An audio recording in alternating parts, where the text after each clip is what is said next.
Bun găsit, doamnelor și domnilor, aici pe TVR Internațional.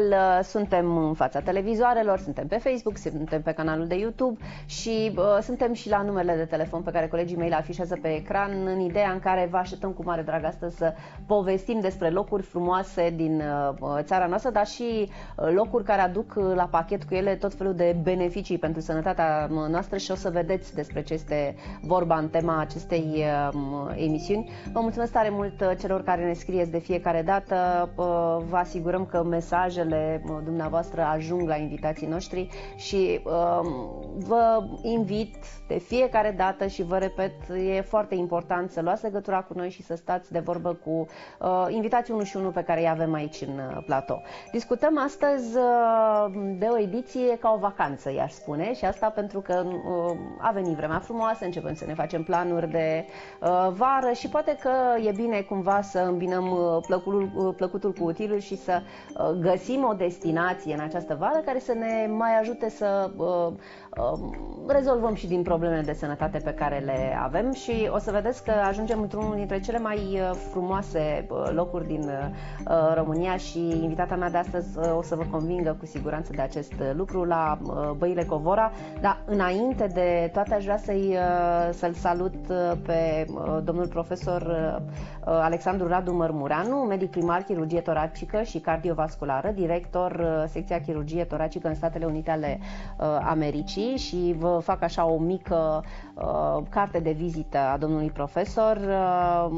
Provine dintr-o familie de medici, inclusiv părinții și sora invitatului nostru au practică medicina și profesorul Mărmureanu este călit în aerul de la Băile Covora și uite așa vă mai spun încă o dată de locul ăsta minunat despre care o să vorbim astăzi și avem multe de povestit cu domnul profesor.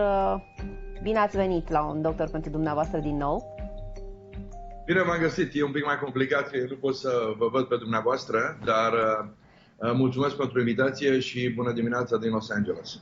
Bună dimineața, da, la dumneavoastră abia începe ziua și știu că data trecută când ne-am văzut ne-ați și arătat viul acela minunat pe care l-aveți din casă, să știți că n-am uitat. Domnule profesor, ne-am văzut cred că în plină pandemie, da? Când exista o grămadă de restricții, între timp lucrurile încep să reintre normal. Cum sunteți, cum continuă viața în Statele Unite ale Americii? Totul a intrat relativ normal, apropo că este din nou o criză mare de COVID în spitale la noi, dar aveți dreptate, este relativ normal, nu mai poartă lumea mască, restaurantele sunt deschise, cluburile de tenis, absolut, dar COVID-ul este încă prezent, deci trebuie să fim, cum se numește românește, foarte atenți, mai ales în sala de operație și în spital, unde de fapt purtăm mască în spital. Au crescut cazurile din nou de infectare? Da, deci în Los Angeles s-au dublat din martie și în alte zone din California de fapt s-au triplat.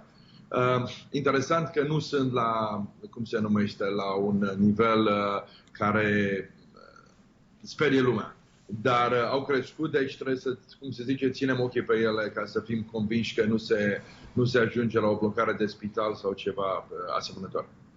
Să știți că săptămâna aceasta noi am dedicat-o pasiunilor și legăturii directe pe care o au pasiunile pe care le avem cu starea noastră de sănătate și o să vă întreb și pe dumneavoastră ce, de fapt știm așa în mare, dar dacă ar fi așa să faceți un top 3 al pasiunilor de care aveți grijă și în care poate ați investit și foarte mulți bani, cam care ar fi acestea? O întrebare foarte bună. Prima mea pasiune este medicina, este chirurgia cardiacă, chirurgia pe inimă, pe plămâni, chirurgia vasculară, pentru că nu poți să faci nimic în viață dacă n-ai pasiune pentru ceea ce faci în fiecare zi. Trebuie să te trezești, trebuie să te duci la servici, trebuie să ai grijă de pacienți și sunt convins și în România e la fel, aici lucrăm 24 de ore pe zi. Deci eu spun la pacienți și la colegii mei, dacă sunt în oraș, sunt disponibili. Deci, asta este pasiunea medicală. Nu poți să faci, părerea mea, opinia mea, că nu poți să faci treabă bună în viață dacă nu ai rezultate, nu numai în modul tău ce lucrezi în fiecare zi, dar în cum se spune, trebuie să ai hobby-uri, trebuie să ai chestii care poți să le faci, deci tenis, ski, concursuri de mașini, de fapt ce făceam și în România, la un alt nivel, bineînțeles, dar rămân aici. Călătoresc foarte mult pentru cazuri de caritate în toată lumea, din Mongolia, în China, în Africa și așa mai departe. Concurez la mașini, fac, cum se numește, Le Mans Prototype, deci prototipe și Porsche, Ferrari, Lamborghini. Deci un pic de...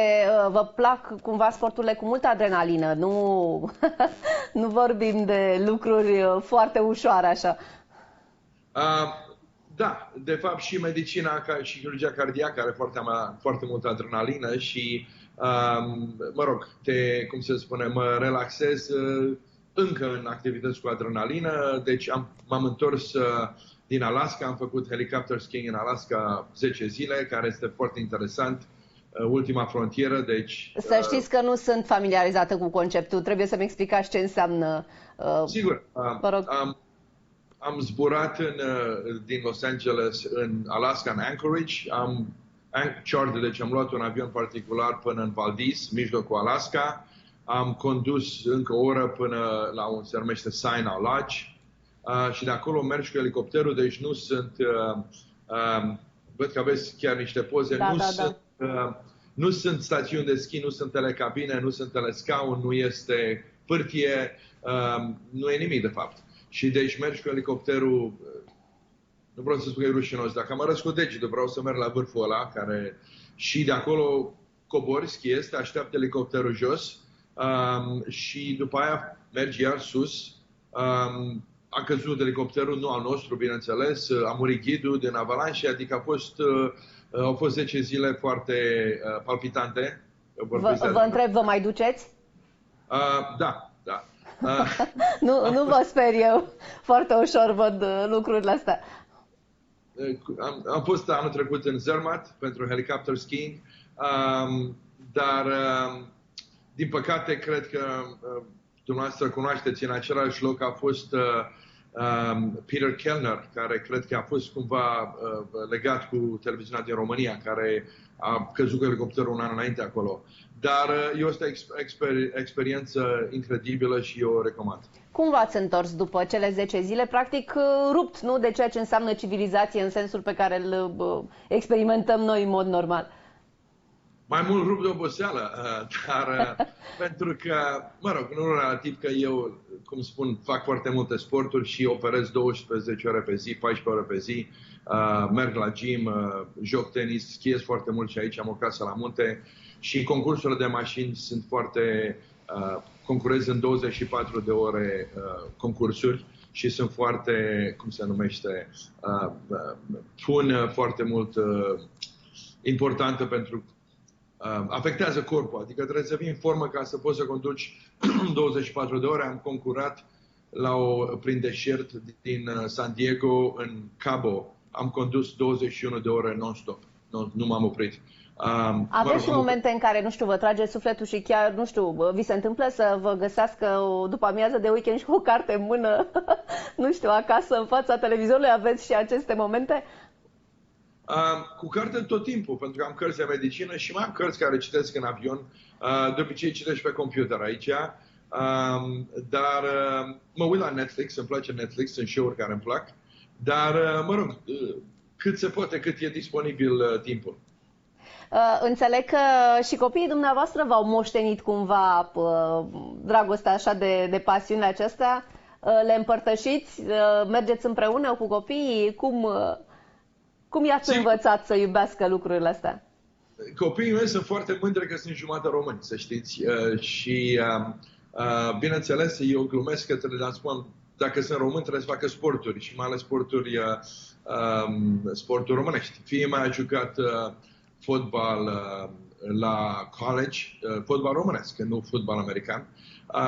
S-a antrenat cu echipa națională a României un timp care, încă o dată, vreau să folosesc această ocazie să admir și să recomand și am fost foarte entuziasmat de nivelul de fotbal la fete și mai ales antrenorii, oameni extraordinari. Amândoi schiază copiii, fiii mea de fapt a fost cu mine în Alaska Băiatul meu face motocross, deci sunt foarte... și rugby românesc. Înțeleg că vă pregătiți să ajungeți în România în perioada imediat următoare. Veniți și cu ei? Din păcate, ca și la dumneavoastră, acum e stațiune, cum se numește, societate capitalistică, imperialistică, toată lumea muncește. Deci nu poate să vină copiii că au de lucru. Dar eu o să vin de fapt cu prietena mea. N-am fost la mare de peste 30 de ani. Prietenul meu, Pepe Berciu și Nicușor Năstase, amândoi m-au invitat la Mamaia și la Costinești și sunt foarte entuziasmat de a vedea litoralul românesc. Deci vreți să veniți la mare în România după 30 de ani? După 30 de ani, da. Și la București. Foarte interesant. Va fi foarte interesant să vedeți ce perspectivă vi se arată așa după 30 de ani. Sunt convinsă că aveți așa foarte multe amintiri frumoase din perioada așa de acum 30 de ani. Dar, întrebare, la Govora ajungeți? Nu știu dacă ajung. Am fost în Govora acum 4-5 ani, de fapt, cu fia mea, care a fost, mă rog, a fost și un vis de-al meu, de fapt. Știți cum e, că e una să te muți în America, una să ai copii americani. Deci am trăit acum mai mult în America decât în România, dar am crescut la Govora, bineînțeles, o stațiune superbă, o recomand. Dar la școală jucam fotbal toată ziua, mai ales în pauze, câteodată și în timpul orelor de sport mai ales. Și era un teren asfaltat. Și după mulți ani, fia mea a venit și a jucat fotbal pe același teren. Și de fapt a jucat fotbal cu copiii de la liceu și cu primarul. Ceea ce a fost o chestie extraordinară și am făcut poze și i-a plăcut foarte mult. Cum ați regăsit stațiunea după atâta timp? Cum vi s-a părut că avem grijă de, până la urmă, de o resursă extrem de importantă așa pentru un brand de țară și pentru turismul românesc? Acum știți cum zic americanii, că sunt un pic bias. Am o opinie separată, că am crescut la Govora, deci mi-e place la Govora. Ca să spun adevărul, o să râdeți acum, nu prea s-a schimbat nimic în 40 de ani acolo. Din fericire. Hotelul Central Palace a rămas, mai ales e renovat, e un hotel superb. Văd că aveți ceva emisiuni, pot să văd acum, poze și filme. Terenul de tenis și parcurile de lângă Palace au rămas intacte, relativ. Trebuie să fie renovate câteva vile, dar încă o dată, nu s-a schimbat foarte mult, aceiași oameni. A rămas un fel de, cum se numește, un fel de chestie separată, deci unde istoria nu n-a trecut foarte mult, nu s-a schimbat foarte mult. Rămasă cumva încremenită în sensul bun al cuvântului, înțeleg. Exact, da. Așa, să știți că noi nu vă întrebăm întâmplător de Govora și de amintirile pe care le aveți din acea vreme și asta pentru că alături de noi este doamna doctor Elena Dragomir, medic primar de medicină fizică, recuperare și balneologie, chiar de la Băile Govora și o să ne povestească astăzi despre cum mai arată băile, ce facem acolo în cazul în care ajungem și să știți că alături de noi este și doamna director de acolo, undeva în studio, nu, telespectatorii noștri nu o văd, dar am urmărit-o pentru că pe parcursul vorbelor dumneavoastră a dat din cap în permanență. A fost de acord cu tot ceea ce ați povestit despre Govora și cred că sunt foarte mândre, doamnele, că uite, un om atât de valoros ca dumneavoastră poate să povestească așa cu atâta drag de locurile alea. Știți cum zic americanii? Americanii zic wise mind, think alike. Deci oamenii deștepți gândesc la fel. Deci îmi place că suntem într-o companie foarte bună în această seară. Mulțumesc! Și noi vă mulțumim tare mult și în momentul în care ajungeți în România, vă invităm cu mare drag să veniți și în platou și sper să vă întoarceți acasă, cum să spun, cu sufletul plin după revederea litoralului românesc după 30 de ani. Vă mai invităm să mai rămâneți alături de noi dacă timpul vă mai permite. Domnule profesor, revin la dumneavoastră pentru că spuneați mai devreme că, iată, cazurile de COVID încep să crească din nou în Statele Unite ale Americii. Cât de importantă a fost recuperarea în contextul acesta? Pentru că în România, clar, toată lumea s-a concentrat pe zona aceasta imediat ce pandemia a fost aproape de sfârșit, dacă e spre sfârșit, că iată, cifrele sunt contradictorii. Se dă atenție acestui aspect? Este foarte important, aveți mare dreptate. Recuperarea, la mai multe nivele. În primul rând, cât se poate, noi nu forțăm pe nimeni absolut cu vaccinul, dar noi am văzut clar că oamenii vaccinați și oameni care au avut booster trec prin boală un pic mai ușor. Deci, numărul 1. Numărul 2, este foarte important ca lumea să se testeze pentru că există tratament. Paxlovid. Deci, dacă ești testat pozitiv, eu fac prescripție și lumea ia, de fapt, sunt 3 tablete dimineața, 3 tablete seara pentru 5 zile. Foarte important, sunt repercusiuni pulmonare și cardiace, dar cel puțin repercusiunile pulmonare se pot adresa mai bine cu steroizi. Deci, se vorbim de recuperare la nivel medical și la recuperare de nivel de facilitate, adică spitalele, centrele de chirurgie au suferit foarte mult când vorbim de forță de lucru. Deci surorile medicale și tehnicienii au dispărut, mulți dintre ei s-au îmbolnăvit, au mers la alte spitale. Deci nu vreau să spun că este debandadă, că nu e debandadă, dar în termen de recuperare la nivel de spital, chestiile sunt un pic mai dificile la ora actuală decât erau acum 2-3 ani. Numărul 1.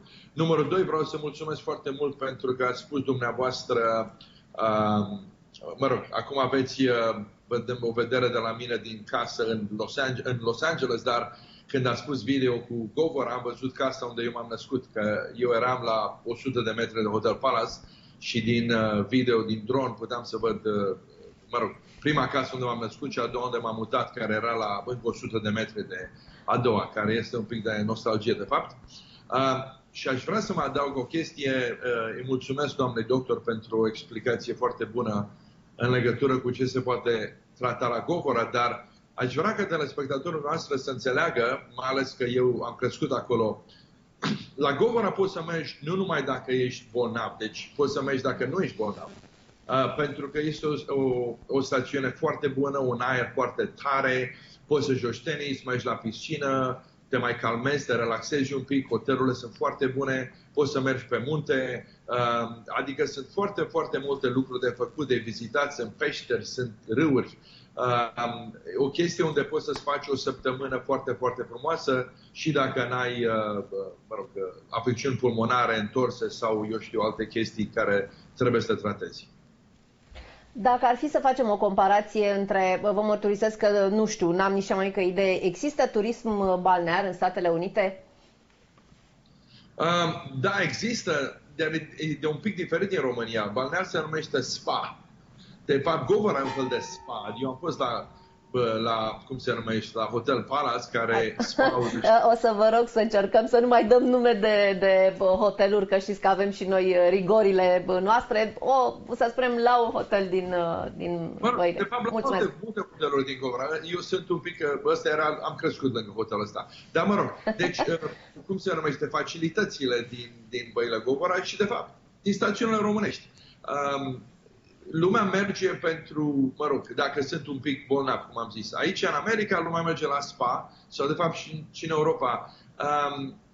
Își fac masaje, stau în baie caldă, baie rece, fac cryoterapie, deci terapie cu frig, gheață, terapie cu jacuzzi. Dar e un pic diferit, deci lumea merge pentru 2-3 zile, pentru weekend, în diverse locuri și fac chestia asta. Deci masaje și așa mai departe. La ce vârstă ați plecat de acasă? Sigur, am plecat, sunt născut în 62, am plecat în 1990, de februarie 12, deci imediat după Revoluție. Deci, practic, ați locuit la Băile Govora până la ce vârstă? Am crescut la Băile Govora, am fost născut acolo, am fost la școală, la liceu la Băile Govora, am fost la facultate la Craiova, medicină, care, aproape de Govora, o oră, 2 ore cu mașina. Și după am avut repartiție la Târgu Mureș. Care e cea mai frumoasă amintire pe care o aveți? Că mă uit la imaginea asta și cred că e un loc foarte frumos în care să trăiești copilăria. Foarte frumos. Mă rog, încă o dată, părinții mei erau doctori la Govora, tatăl meu era radiolog, acum mea făcea medicină internă și de laborator, sora mai doctoriță, am crescut, am jucat tenis, am schiat, mă rog, am avut prieteni, foarte, foarte liniștită stațiunea și cred că ăsta e unul din motive care acum fac o groază de chestii, că până la 18 ani n-am făcut foarte mult. Am învățat carte și am jucat tenis. Deci acum, stând în Los Angeles, am mai multe opțiuni.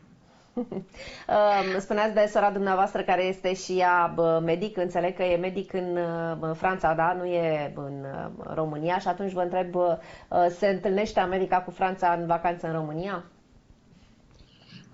Se întâlnește America cu Franța de obicei în America sau în Franța. Așa. Mai rar în România, de fapt sora mea o să vină în iunie aici în vizită la mine, dar ea merge în fiecare an cel puțin 3 săptămâni la Băile Govora. Deci îi place foarte mult, a lucrat în București, e în Paris acum. Încă o dată, am crescut în România, suntem toți români în suflet, cum se numește.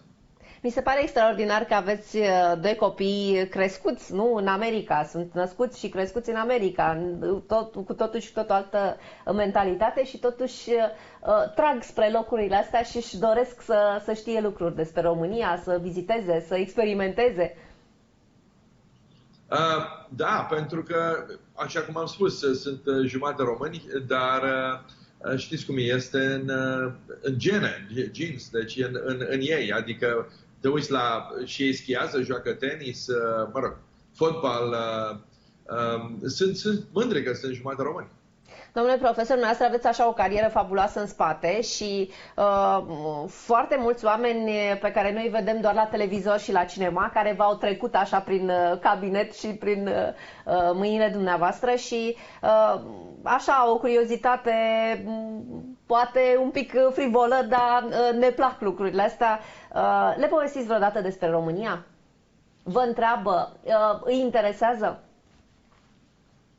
Îi interesează foarte mult și bineînțeles cum aveți foarte mare dreptate, nu poți să vorbești de hoteluri din nume, de branduri și așa mai departe din Govora, așa e și cu noi, avem reguli, nu putem să vorbim de pacienți și nume de pacienți este absolut interzis, deci, dar ce să spun, stau în Hollywood, în mijlocul Hollywood, am o groază de prieteni de la sportivi, atleți, piloți de mașină. Să știți că niște poze dăm în acest moment, pentru că am mai găsit și noi pe internet. Asta e. Mai scapă unele. Absolut, dar ei sunt, ce vedeți poze pe internet, sunt prieteni. De fapt, cu Bill Gates am jucat tenis într-un turneu de tenis. Și ei sunt interesați în România. Pe vremuri erau interesați mai mult în Dracula și eu mai zâmbesc și le spun că este my grandfather, bunicul meu, pentru că asta sunt chirurg pe inimă. Sper că nu le spuneți că s-a născut la Govora. Le spun că suntem relativ aproape de castel, mă rog, câteva ore la Râșnov, dar de asta spun, am ajuns chirurg și trăiesc în foarte mult sânge în fiecare zi, că nu mă deranjează, că sunt rudă cu Dracula, da? Acum vorbesc foarte mult cu chestia cu NATO, cu Rusia, cu Ucraina. Ei știu că România este foarte involvă, adică este foarte legată de chestia asta. Au părere foarte bună despre români și mulți sunt curioși că ar vrea să vină și chiar le-am promis că trebuie să mergem la mare sau la munte. Eu am schiat pe vremuri, am fost salvamontist, am fost monitor de schi, deci vreau să vin încă o dată cu copiii mei să schiem la Sinaia, la Predeal, la Poiană, pentru că, mă rog, schiem în toată lumea acum am schiat în Nepal și schiez în Europa, în Courchevel, dar România e un pic mai rustică. Mâncarea bună la cabane și e un pic mai deosebită ziua la schi acolo. Deci, da, românilor le place, mă rog, americanul vor să vină să cunoască pe români. Ce vreți să faceți când ajungeți la mare prima dată? Asta iarăși e o curiozitate. Că ați spus de mâncare. Vă e poftă de ceva anume? E poftă, nu vreau să mă îngraș, adică eu fac workout în fiecare zi și de fapt o să merg în Saint-Tropez, am câteva eventuri în Saint-Tropez, după aia vreau să merg în România pentru weekend, mă rog, 3-4 zile de vineri până marți și după aia merg în Bodrum unde am niște meeting-uri în Turcia.